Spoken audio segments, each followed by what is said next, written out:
the additional Meepo, which it's still strong as well. I'm just curious if it's really stronger than the additional Meepo overall, considering that I feel like it plays better with your Ags. Just having one more Meepo legitimately makes Mega Meepo kind of crazy, but Pack Rat has some interesting applications that I'm keen to see if that's something Palace is playing into, like say a Hex in that slot instead. You know, having lowered cooldown for multiple Hex uses on your other Meepos is pretty big. So it is an interesting one from Palos. Still, Meepo into Axe is also pretty funny, isn't it, Mike? Like, that's going to be a good call. I mean, it's going to be an interesting one, I think. Because, yeah, you think, like, straight off the bat, you're like, wait, you chose Meepo into Axe. But I think, as long as, like, once you get to the stage where he has Mega Meepo, I don't think you care anymore. Right? Because you could just merge into the Mega Meepo, and then you don't really care at all about the big call that they just... Yeah, I just don't think there's going to be enough to burst down the Meepo with one call. Even if you catch all of them. I don't know. There is, if you catch all of them. Like, if you can't get Mega Meepo off, you probably have enough damage here. Overall. Like, it's actually quite a fair bit. You have Flak Cannon from 23. You have the percent-based damage from Lornoff, plus if he goes close to the Live Wire, it's a lot. You have the Io tethering up either the Gyrocopter or the Zeus as well. I don't think it's the comfiest. I think you will have to actually just play with Mega Meepo more often than not here for Palos as the game scales on. So don't get me wrong. I don't think they should have given Axe away to begin with. I mean, I don't care what position one they take for themselves. I think Axe is just too strong right now to give away like that. Making mistakes is the path to wisdom. Making mistakes is the path to wisdom. I would definitely lean towards Aurora's draft for sure here, though. I think if we were looking at just on draft, which one I'd value more. I think the Meepo is interesting. I feel like the Axe makes it less interesting. And you do have enough to kind of deal with Meepo. Heck, even the Mega Meepo, I feel like you have enough damage. It will take more time for sure, but you've seen how you deal with Mega Meepos in other games. You just ignore it when it's in Mega Meepo form. Just ignore him, kite him around, focus on everyone else, clean up afterwards. So I'm keen to see if that's how Aurora will play it around. Rather interesting as well. Cox does go for the Devil's Bargain. So you can sell your items back for 90% of your value. I guess you could sell your Midas for good returns. It's kind of interesting. That is an interesting one. I thought that would kind of be like, how would you even use that? Yeah, I guess we're about to find out here from Cox. Like, it feels like one of those facets that could be completely busted, depending on what items you can cycle through here for Cox. Because theoretically, that's the idea, right? Like, you can cycle through a bunch of different items. So, like, every stage of the game can be really strong for Doom, depending on what he picks up. Going about her business. Another surprise for me is I thought they would go for the call-out facet for Axe. They actually ended up going for the one-man army. I think the one-man army is statistically stronger. I believe the win rate is 2 points higher. Not that the other one's bad. It's like 57% win rate compared to 55. Plus, it lingers anyway, so you get the blink out, then the linger armor is there for like 5 seconds. It's pretty big. The reason why it somewhat surprises me is because you're against Meepo. So I thought you'd want the added attack speed against all the Meepos that you call. I mean, we'll see how it goes, John. I mean, at the end of the day, one facet's better than the other, then so be it.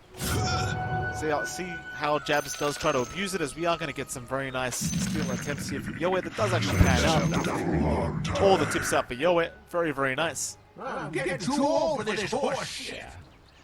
I think the one thing with like the attack speed one, I don't know, like the strength-based armor is just pretty big.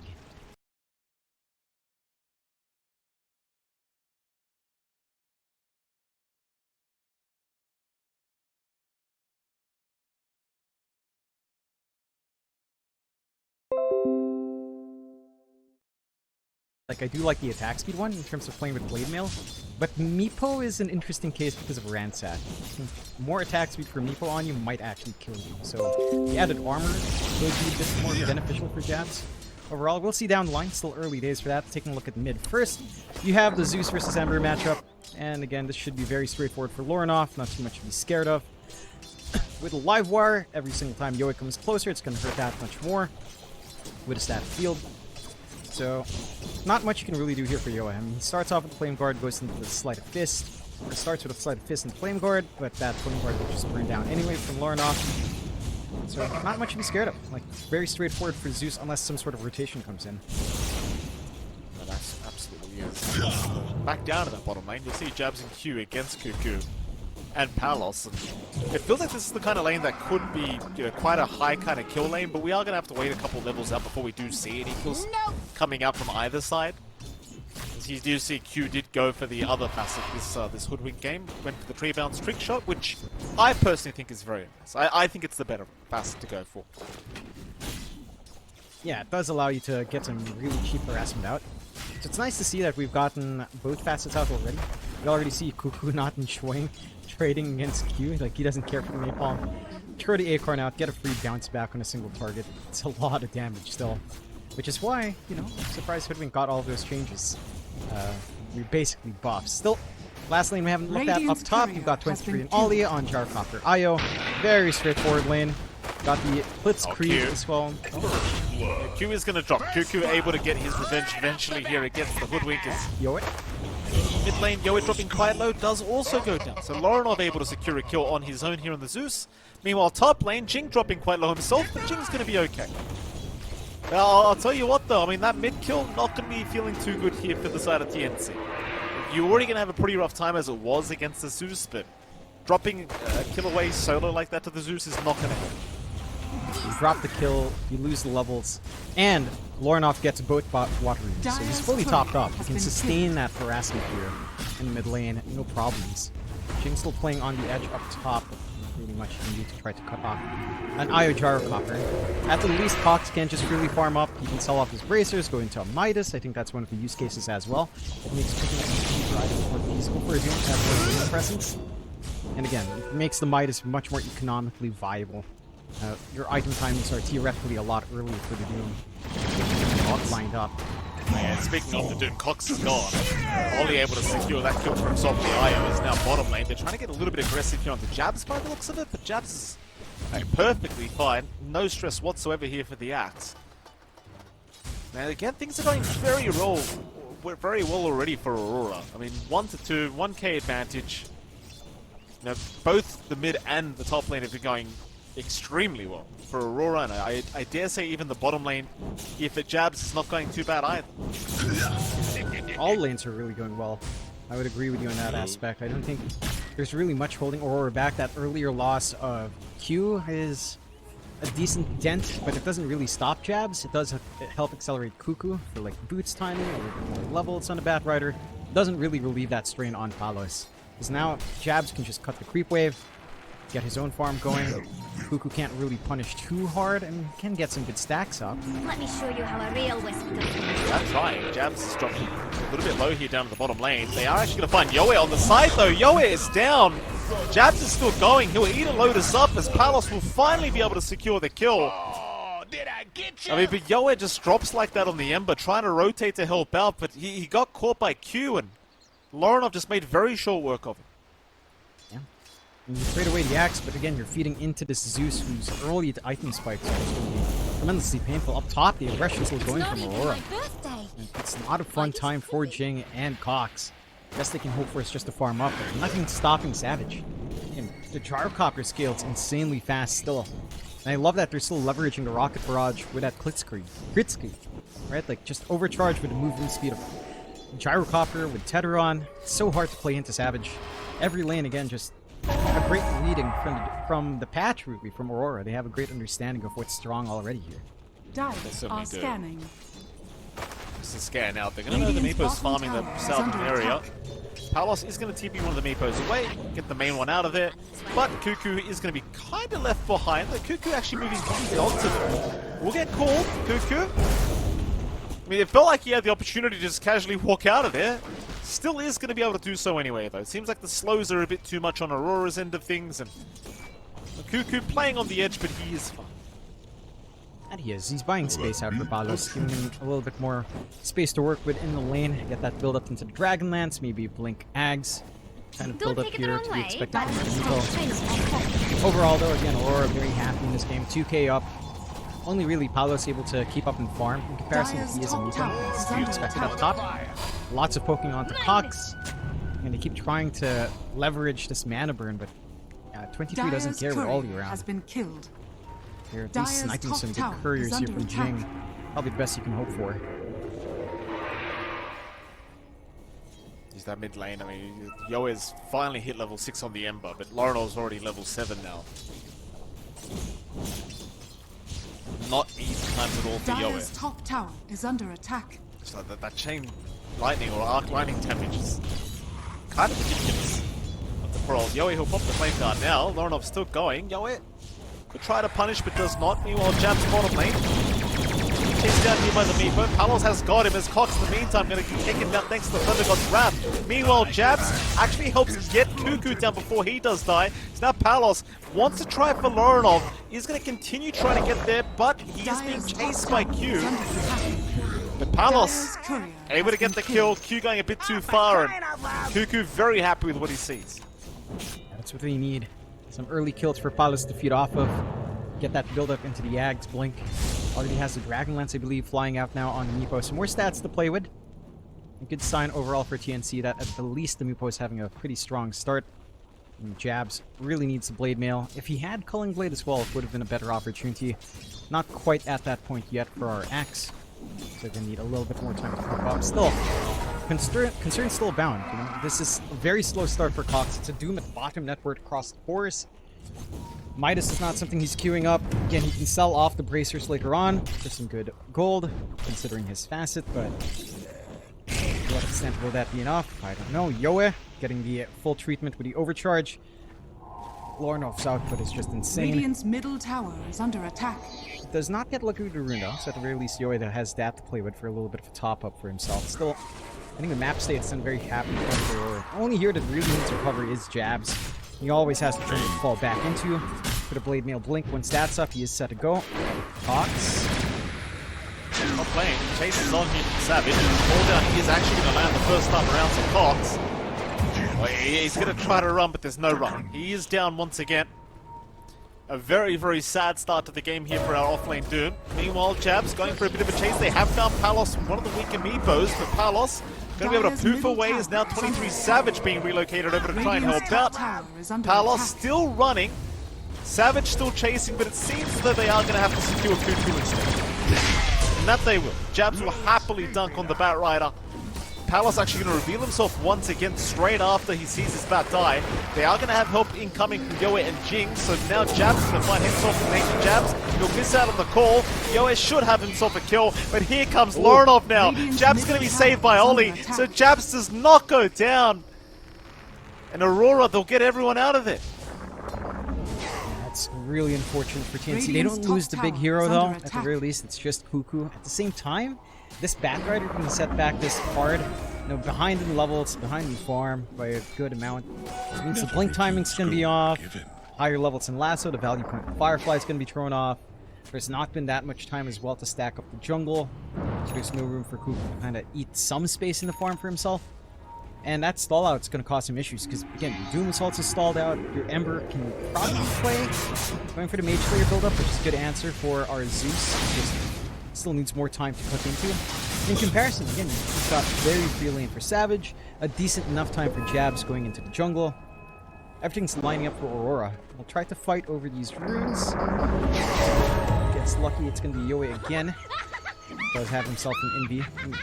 Very fortunate for TNC that at least the rune control goes their way, but it almost feels like just a bonus for Aurora. They don't even need to bother to top up for Lorenov as long as all is around. Top lane, I mean, they're having a look at Savage Radiant's now. bottom tower is under attack. Dire's top tower is under Savage attack. is going to try for a TB. Palos, he can go for a random net. Oh, he's going to be a little bit off the mark. Nice attempt. Just a little bit too slow. Savage, he'll just keep farming the area. Like, he's still just to the right of where he was a second ago, just TPing towards that top tier 2 tower. But of course, they aren't going to be able to find him, and even if they did now, Lorenov and Ollie are right around the corner if they need him. Has fallen. So, Yoe, he'll stick around and get the top tier 1 tower, but that's going to be about it. It's still an objective. I mean, considering the state of the game, you'll basically just take whatever you can. That you will. You open up the map a little bit more, you can try to go forward to hunt down Savage. They don't manage to plant wards forward though, so in that aspect's a little bit harder to pull off. I do feel like this is some necessary recovery time for Aurora. As again, if you're not quite ready on Jabs, still needs Blade Mail and Blink. Once he has that, you are pretty much set to go. Even Savage. Chrysalis is coming out soon into the Ags should have at least the Chrysalis flying out for some Radiant's more output, which plays nicely with Aldi and the Overcharge. Lots of potential there. You don't mind a slower game for Aurora. Even though TNC, it is necessary for them. It's a bonus for Aurora, as long as they keep map control up. They are still happy with it, because they still have these item spikes that are relatively close by for them to consider. There's that Blade Mail fully up on Jabs. There's some good stacks here as well. Looking to stack one more time. They do have a smoke coming out here for TNC. One buyout from Cuckoo.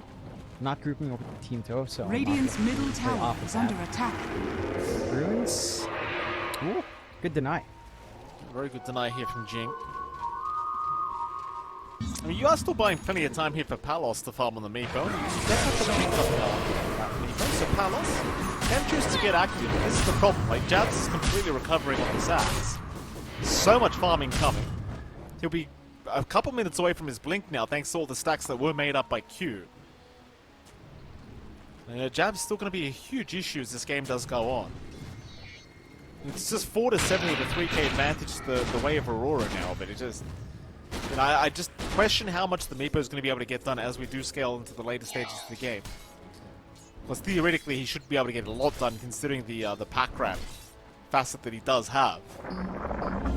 We shall have to wait and see those. For now it's a pretty slow start, 13 minutes in. I don't know. Like, you have to see what his pack rat, what Palos does utilize in that neutral slot. I think that's going to be a bit. Like, what does he want? Is he going to go for a side of Vice down the line? Is he going to go for... I don't know. Dagon sounds funny, but probably not advisable for Palos. Although Dagon 5 Meepo is at 50% cooldown on each. It's pretty funny, you have to admit. It's just probably not the way to go. But it is funny.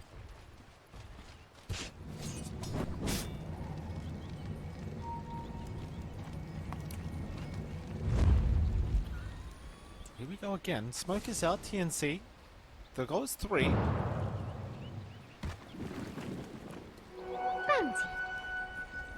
Heading up towards the top lane. 23 Savage is farming that area once again. In fact, they'll see Lorenov. They want to go mid. Lorenov does get caught initially with Palos. Probably just as good as dead, but they are relocating more in. They want to try and fight. Q only really finding Cuckoo, and he still gets away, as now even the sharpshooter connects onto the Ember, but not really finding the Meepo. Lorenov finding some more chains, does catch out Q. Axis here though, call is out from Jabs, almost taking down the Ember, but not quite. They will be able to get the Terrorize off. Yo is still playing on the edge, trying to survive with his low HP pool, but really forced to run it away.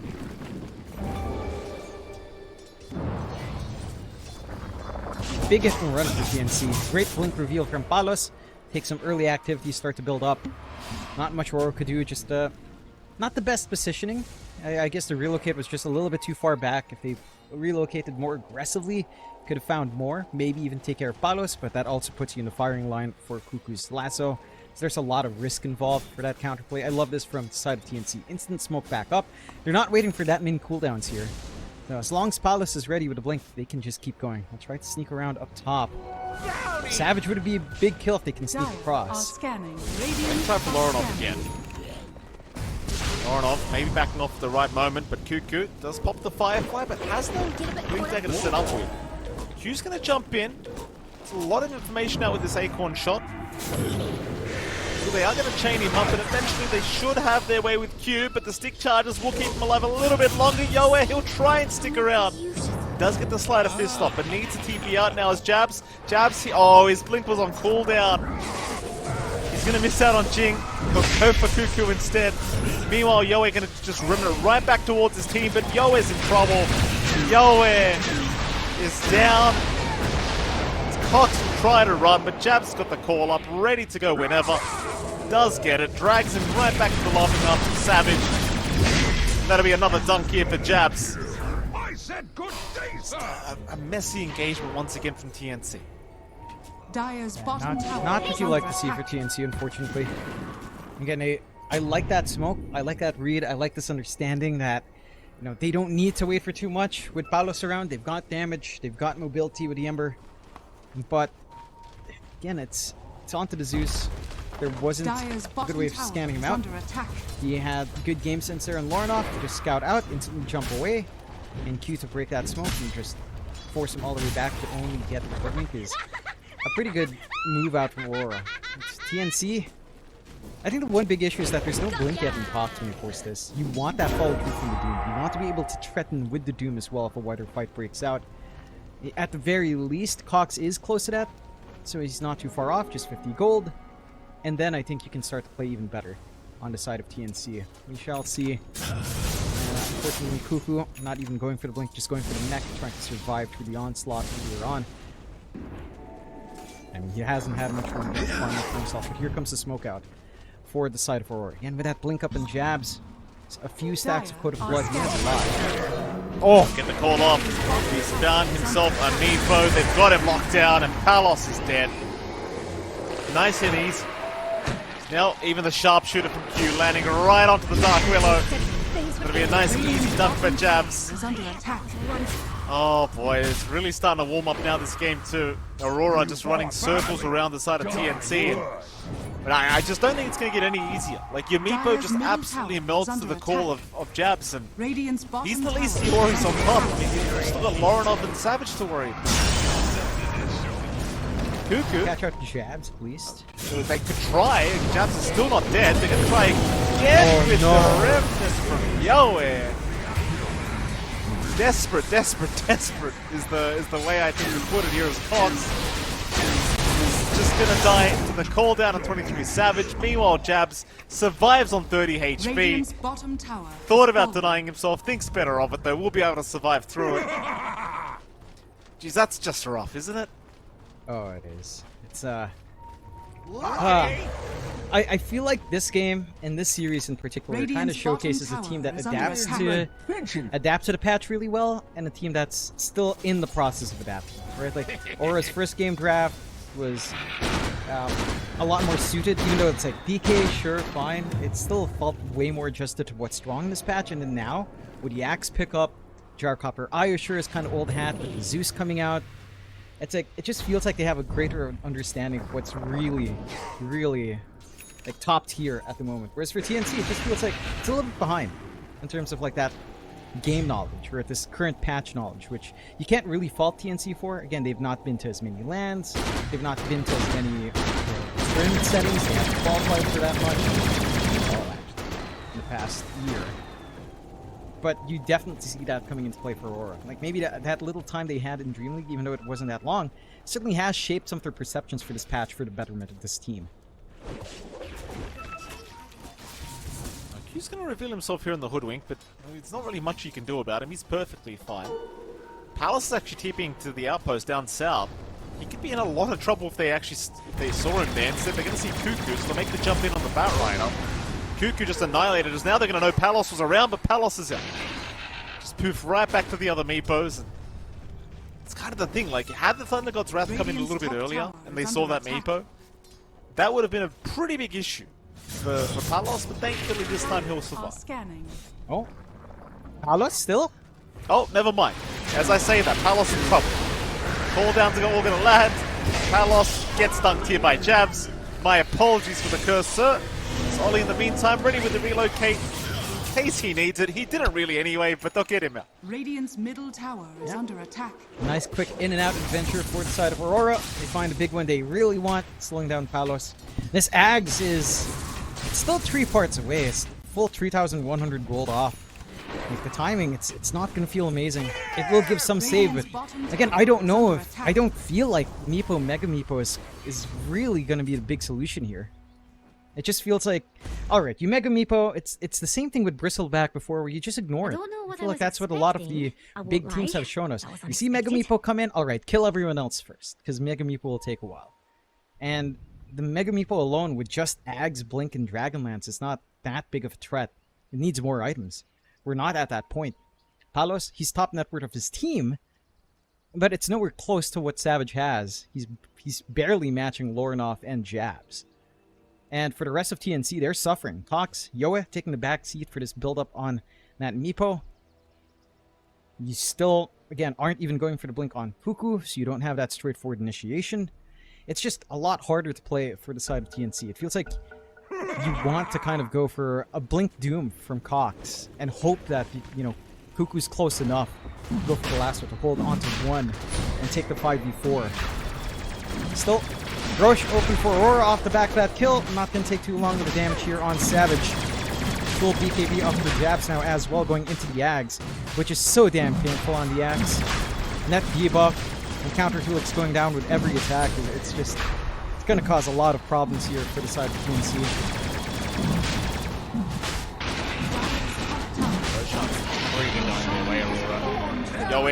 Yo, we might be getting caught here, Jabs. Not going to find the call in time. It'll be okay to run it away, but it's just kind of shows the state of the game right now between these two teams. There is an 11k advantage now for Aurora. You just don't see our TNC intend on coming back into this game. Like, maybe once the Ags is up, you can start making some magic happen on Palos, but it really is just putting all the eggs in the Palos basket at the moment.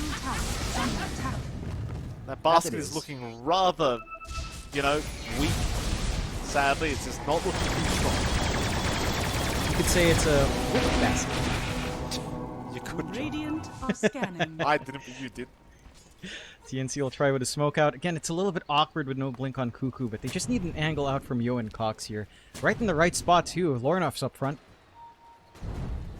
Yeah, behind the Zeus be a great... Oh! What? Cox? He hesitated. Yeah, he cancelled. And now Jabs no. the 3-man.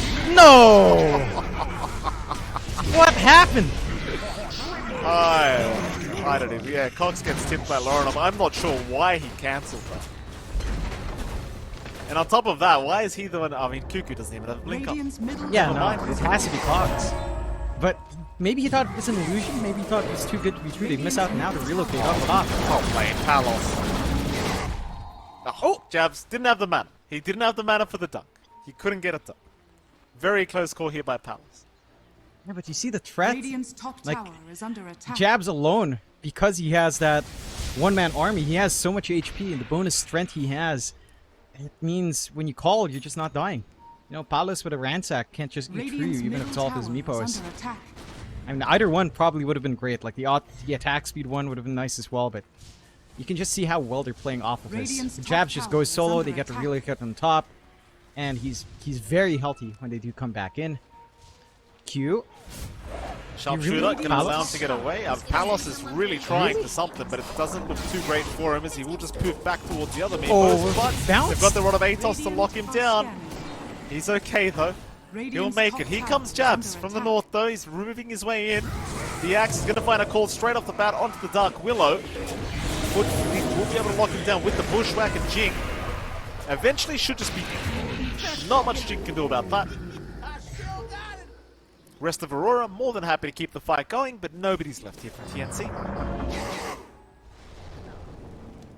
I mean, this game, as it scales on as well, it doesn't simplify for TNC. You're dealing with a million armor axe, 30 plus 8 right now. Like, how do you even eat through that if you're going to go physical damage? You don't have that great magical damage on hand. And dooming an axe just leaves so many angles for the Gyrocopter and the Zeus to play. I know the angle for TNC. It feels like you need Cuckoo to divert back to a blink somehow. Just to relieve some of that pressure on Cox. Radiant's bottom tower has fallen. The line's being drawn here through the Radiant Triangle. It seems like Aurora, they might just run into Cox again. Cox, he'll blink away at the right moment, but they have vision over this area. Though they missed the call, they won't matter. Cox is dying. Jabs will happily take another kill for himself with the dunk. It really does go back to the axe. Like, you don't want to give the axe away in this current metas. Palos actually able to get out. Jabs though gets the call. It's pretty far away, however, but a nice bushwhack. Q's gonna lock it down even longer. And Jabs has got another one. Ay. Oh, TNC. It's crumbling. Like, they managed to find Ollie. It's nice. It's a kill for Yoa, but it's not enough. And it's just falling apart. 7-24, 18k lead for Aurora. TNC. Again, it just feels like their drafting is stuck in the last patch almost, Mike. Dire are scanning. That's what it feels like. This game just doesn't really feel too close here from TNC's into things, sadly. Chains out of Lockdown Savage. Radiant structures are fortified. Doesn't really feel like anything's going to come of the chains, though. Just trying to chip away at the HP pool of Savage, but he's still got the Aegis up for another 25 seconds. Chain him up again, lock him down, see if you can maybe wait out the Aegis. Yoa just continuing to chip away, almost finds Savage that time around. Just 100 HP he survives on. But now Ollie's here to heal him up with the IO, and looks like he's going to be just fine to stick around. Jabs. This maniac running on the tier 2. He's going to get lassoed here by Cuckoo, but really has no fear of dying. Actually, probably telling his team to get the hell away so he keeps his strength and attack. Q staying right out of range, by the way, just really keeping that 600 range. And, well, looks like they're going to give up on that. They'll still fight the tier 2 top tower. Nice and easy. Just get back to it. Keep that build up here for Aurora. TNC stuck under high ground. We don't even have the full ags yet for Palos. And he hasn't had that much room to farm. He's only the one part away. Only about 170 off. Again, it's not the difference maker, the Mega Meepo. It can save you. But can it really turn these fights? Not with the way they're executed, I don't think. It has to be cleaner execution. It has to be a lasso and a doom on 2 separate targets that feel great. Jabs? Oh boy, Cox. What can you do? Cox. He'll try to get his way out of this one, but no way out. Jabs just having a field day at the moment here, John, this accident. I just feel like you can't let this hero go for free. No, you just can't get it away. It's a permaban. It has to. Almost like when Batrider was first used down, Chen constantly down. Axe has to do it, along with LC. Up top, one more pull. I think we'll find something for themselves, taking out Q. But it doesn't matter. Like, it's a nice gold swing. It's a good amount of gold to feed off of for Yoa. Building up on that Ember, going for the BKB. I just don't know where your answer for Jabs is. Like, do you have to Doom and Lasso this axe? Almost feels like it. Well, he comes to smoke from TNC. Jabs has found himself at the top lane farming that area, so there is some free kills to be had as they are going to give up the 23 Savage, but they'll try for the IO first. Ollie dropping very, very low, still alive for now. Does heal up again. Palos can't finish the job, and here comes Jabs! Here comes Jabs! Yoa in huge trouble. He'll try to remnant. That was his last one. BKB away, doesn't really matter. Savage has got the triple. Radiant's middle tower is under attack. Oh, it's just all that for an IO kill. I mean, at least they got Ollie in the end. That's something. Bottom tower is under It's something. It's not enough to offset all those losses. Tower is going to be taken for free. Jabs is 26 armor. Code of Blood is retroactive as well and giving the values. So, you know, you get the full 1 as your Code of Blood levels up, which is kind of ridiculous. 41 armor axe, 50 armor axe. Like, isn't that beautiful? Oh, yeah, he really has just been dominating this game completely here, Jabs. And I just don't think you can afford to let anyone have this hero. It's too much. We are seeing Radiant's middle barracks are under the attack. mid-racks now being slowly chipped away at. I mean, props to Aurora. It was kind of genius to do it into the IO as well. Oh. Palos, he missed the initial. Snares out, and with that, looks like he's as good as dead. They take down Bosku, they'll take down the Meepo. Palos is gone. Cox is probably dead to boot here, John. Cox is gone, and there you go. GG is called. A pretty rough affair once again. Yeah, and they actually did what we're talking about. They actually Doom Lasso Jabs to literally no effect. Literally 0 damage on Axe.